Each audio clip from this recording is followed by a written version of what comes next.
Today's lesson's over section 4.5, where we're talking about indeterminate forms and L'Hopital's rule. So I have a couple warm-ups here, so we want to be able to take the limit, so kind of looking back at chapter 2 kind of stuff we're doing.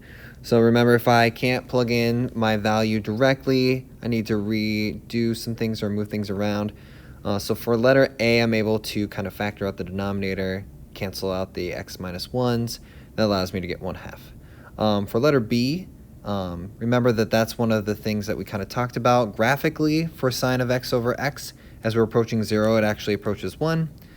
For letter C, though, here I have a radical in the denominator, so we can rationalize the numerator and the denominator.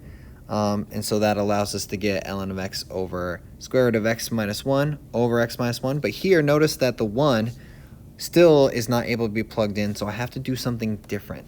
And so what does it mean to have 0 divided by 0 or infinity divided by infinity? Which that tells us that these are an indeterminate, so they're not able to be determined or find their limits, but there is another way to help us do that, and that is L'Hopital's rule.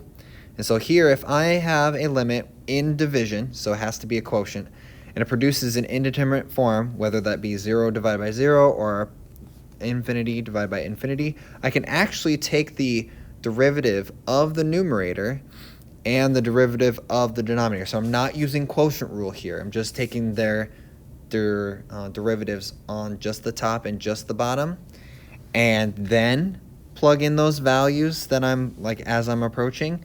I should be able to do that. Now I can do that several times. So anytime you do get it indeterminate, whether that be once, twice, 3 times, you can keep doing it until you're able to get something that you would want.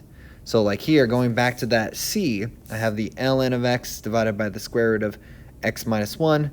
I first want to take the derivative of the ln of x, which is going to be 1 over x, and then derivative of the square root of x minus 1. Remember, that's the power to 1/2.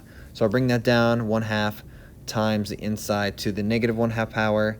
The derivative of the inside for chain rule is just 1, so I don't have to worry about that. And then I can rewrite this.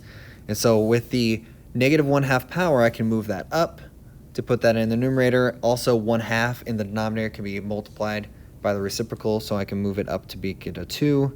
And so then now, this form, I'm able to actually plug in my 1, and then I can find that my value is actually 0, because that inside portion is just 1 minus 1, which is 0. Okay? So this works for multiple kind of different things, allows us to find the limit of different stuff. So like example 2, letter A, I see that the numerator and denominator are both infinity, so I take L'Hopital's rule. I still get e to the x in the numerator and then 2x in the denominator. Notice that I get infinity over infinity again, so I do it again. So it's the second time. Now here I have 2 in the denominator, so infinity over 2 is just infinity, and that's okay. That's a good answer. Letter B, here same thing. I'm able to get infinity divided by infinity, which is indeterminate. So then I need to take the derivative of the top, which is 1 over x. The derivative of the bottom was 1/3 x to the negative 2/3. Here I can rewrite it, so I can move the 3 up and make it times 3. I can move our x to the negative 2/3 up to make it to positive 2/3. And so that allows me to get 3 over x to the 1/3. So remember, I can reduce those x's. And now plugging in infinity in the denominator gets me 0. Okay? Now there's some other indeterminate forms like 0 times infinity, or infinity minus infinity, or 1 to the infinity, infinity to the 0, or 0 to the 0. Okay? So each one's new and unique. And so here I have x times cotangent of x. Plug that in. That's 0 times infinity. So before I can do L'Hopital's rule, I need to rewrite this so it is a quotient. So that's why I took the reciprocal cotangent to make it 1 over tangent, and then make it x over tangent. That allows me to do L'Hopital's rule. And I get cosine squared x, which when I plug in 0 there, that gives me 0. Letter B, same idea. I get 0 times infinity again. And so then here, now the ln of x can't be moved down, but I can move the x down to make it x to the negative first.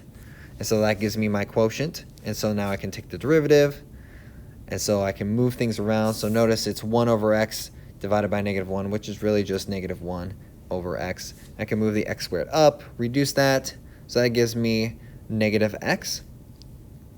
And I'm able to just plug in 0 there and gets me 0. Okay. So then my last one here, I have secant x minus tangent of x. When I plug in pi over 2, that gets me infinity and infinity. Notice that these are going from the left side of pi over 2, so that's how I'm getting those values.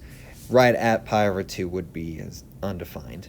And so here I need to rewrite it into division of two things, so I get 1 minus sine of x over cosine of x. And so here I can take L'Hopital's rule, and so the derivative of the numerator is negative cosine, the derivative of the denominator is negative sine. And so both of those negatives cancel each other out, leaving you with cosine. I can plug in pi over 2 into those directly, and that gets me 0 overall.